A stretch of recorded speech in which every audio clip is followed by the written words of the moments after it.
একটা হিন্দুর রক্তের ভিতরে তিনটে জিনিস পাওয়া যায়, লোহিত কণিকা, শ্বেত কণিকা, অনুচক্রিকা। As a same, no difference. একটা মুসলমানের রক্তের ভিতরে ওই তিনটেই পাওয়া যায়। কিসের হিন্দু কিসের মুসলিম পার্থক্য করেন? চলে যান, ঠিক না বে ঠিক? কিসের হিন্দু কিসের মুসলিম মারামারি করেন আপনারা? এ হিন্দু, তুমি মন্দিরে গিয়ে যাকে ঈশ্বর বা ভগবান বলে ডাকো, তাকে জীবনে মন্দিরে পাবে না।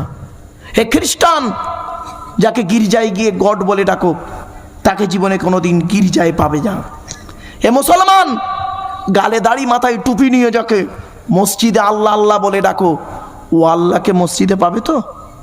চলুন, তিন ধর্মের মানুষ আমরা সৃষ্টিকর্তাকে খুঁজতে বেরোই। সৃষ্টিকর্তা নিজেই বলছেন আমাকে খুঁজতে যেতে হবে না, আমি কোথায় আছি জানিস? এই কোরআনে বলে দিয়েছেন। শুনে নিন, সৃষ্টিকর্তা আল্লাহ কোথায়, সৃষ্টিকর্তা কোথায় আছে? এই কোরআনেই আছে। 26 নম্বর পারা বা খণ্ডে 18 নম্বর পৃষ্ঠার প্রথম নাম্বার লাইনে সূরার নাম সূরায়ে কফে। আরবিটা পড়ি, বাংলা মানে করছি। ওয়ালাকাদ খলাকনাল ইনসানা ওয়া না'লামু মা তুওয়াসবিসু বিহি নাফসুহু ওয়া নাহনু আকরাবু ইলাইহি মিন হাবলিল ওয়ারিদ। এর বাংলা মানে হচ্ছে, সৃষ্টিকর্তা বলছেন, হে মানব জাতি। কি বললো? কি বললো? জোরে বলুন। আচ্ছা, ওখানে কি বলেছে হে হিন্দু কি মুসলিম? কি বললো সৃষ্টিকর্তা?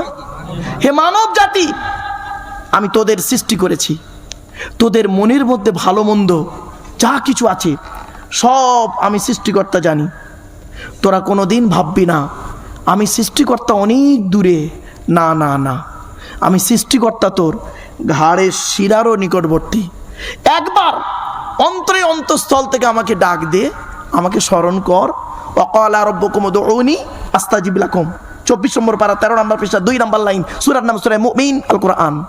কোরআন বলছে, এই কোরআনই বলা হয়েছে, একবার তুই অন্তরে অন্তঃস্থল থেকে আমাকে ডাক দে, আমি সৃষ্টিকর্তা তোর ডাকে সাড়া দেব।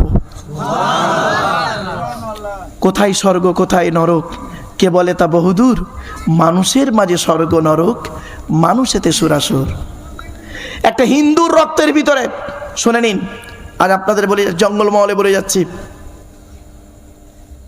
আমার গাড়ির সামনে একটা বোর্ড লাগানো আছে, দেখবেন, বিশ্ব মানবাধিকার পরিষদ, ওয়ার্ল্ড হিউম্যান রাইটস কাউন্সিলের আমি একজন ন্যাশনাল প্রেসিডেন্ট। মানবাধিকার কমিশন যারা জানেন তারা নিশ্চয়ই ভাষাটা বুঝতে পেরেছেন। ওয়ার্ল্ড হিউম্যান রাইটস কাউন্সিলের আমি একজন ন্যাশনাল প্রেসিডেন্ট। গাড়ির সামনে বোর্ডটা পড়লেই বুঝতে পারবেন। দিল্লিতে স্টেট গভর্নমেন্টেও থাকি, এজন্য বাস্তবটাই আজ আপনাদের সঙ্গে বলে যাচ্ছি, বাস্তব কথাই তুলে ধরলাম। চলুন, কিসের হিন্দু কিসের মুসলিম পার্থক্য করেন? হিন্দু মুসলিম কাঁধে কাঁধ মিলিয়ে চলবেন। একই আকাশের তলায় থাকি, একই কলের জল খাই, একই রাস্তায় চলি, একই সূর্যের কিরণ গায়ে লাগাই, একই চাঁদের প্রতিফলিত রশ্মি রাতে ব্যবহার করি। সকাল হলে একটাই চায়ের দোকানে দুইজন বসে চা খাই। ঠিক না বে ঠিক? তাহলে মারামারি করেন কেন? খবরদার নয়। শুনে নিন, হিন্দুদের রক্তের ভিতরে মুসলমানদের রক্ত আছে, আর মুসলমানদের রক্তের ভিতরে হিন্দুদের রক্ত আছে। প্রমাণটা দিই, শুনে নিন।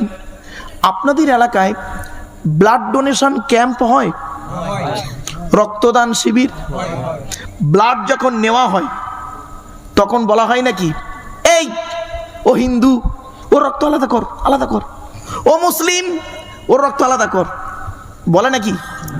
আরে ব্লাডের মধ্যে কাস্টের কোনো ডিভাইডেড থাকে না, ব্লাডের মধ্যে কালারের কোনো ডিভাইডেড থাকে না, ব্লাডের মধ্যে জেন্ডারের কোনো ডিভাইডেড থাকে না, ব্লাডের মধ্যে গ্রুপের ডিভাইডেড করা হয়। ব্লাডের 4টে গ্রুপ। কটা কটা কটা? ব্লাডের 4টে গ্রুপ। এখানে অনেক মানুষ বসে আছেন নিজের ব্লাড গ্রুপটা নিজেও জানে না। ঠিক না বে ঠিক? ব্লাডের 4টে গ্রুপ কি কি?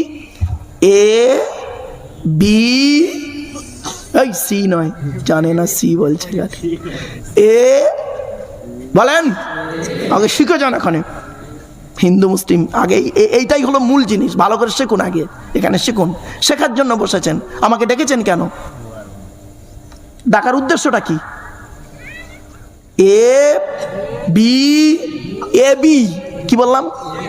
এ বি আর ও, প্রত্যেকটার মাইনাস প্লাস। একটা হিন্দুর রক্তের ভিতরে তিনটে জিনিস পাওয়া যায়, লোহিত কণিকা, শ্বেত কণিকা, অনুচক্রিকা। As a same, no difference. একটা মুসলমানের রক্তের ভিতরে ওই তিনটেই পাওয়া যায়। কিসের হিন্দু কিসের মুসলিম পার্থক্য করেন?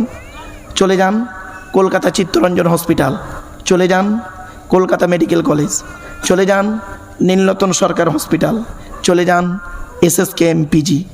বহু ডাক্তারদের সঙ্গে আমার সম্পর্ক। বাপেরা, অ্যাকর্ডিং টু ইসলামিক ল নিয়েও পড়াশোনা করেছি, অ্যাকর্ডিং টু ইন্ডিয়ান লটাও পড়াশোনা করেছি। একেবারে মূর্খ ভাববেন না, ভারত সরকার এমনি মেডেল দিল না। অনুরোধ করে